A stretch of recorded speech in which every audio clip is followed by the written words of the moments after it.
नांदेडमधून मध्यरात्री झोपडीला लागलेल्या आगीत होरपळून एकाच कुटुंबातल्या तिघांचा दुर्दैवी अंत झाल्याची घटना समोर आलेली आहे। सध्याची मोठी बातमी आपण या ठिकाणी साम टीव्हीवर पाहत आहोत, ती म्हणजे नांदेडमधून या मृतांमध्ये आई वडिलांसह चिमुकलीचा समावेश आहे। मुखेड तालुक्यातील मुक्रामाबाद इथे एका झोपडीत या ऊसतोड कामगाराचं कुटुंब राहत होतं आणि मध्यरात्रीच्या सुमारास पवार कुटुंब गाढ झोपेत असताना अचानक त्यांच्या झोपडीला आग लागली आणि ही आग लागल्याचं लक्षात येताच आईने आपल्या 12 वर्षीय मुलाला झोपडी बाहेर ढकललं आणि आपली मुलगी तसंच पतीला वाचवण्यासाठी पुन्हा आगीत तिने उडी घेतली। मात्र दुर्दैवाने या तिघांचे अंत झाले। पवार यांची झोपडी गावापासून दूर डोंगरावर असल्याने कोणी त्यांच्या मदतीला जाऊ शकलं नाही आणि या कुटुंबातील तिघांचा या आगीत होरपळून मृत्यू झालाय। दृश्य आपण पाहत आहोत, एक्सक्लुझिव्ह दृश्य आहेत साम टीव्हीवर।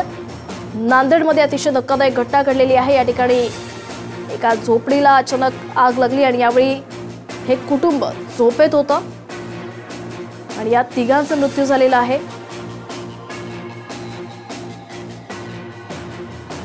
गावापासून दूर डोंगरावर असं हे त्यांची झोपडी आहे आणि त्यामुळे त्यांच्या मदतीला कोणी जाऊ शकलं नाही। ही आग लवकरात लवकर विझवण्यात आली नाही आणि यातच होरपळून 3 जणांचा दुर्दैवी मृत्यू झालेला आहे। आई वडील यांच्यासह एका चिमुकलीचा या दुर्दैवी मृत्यू झालेला आहे।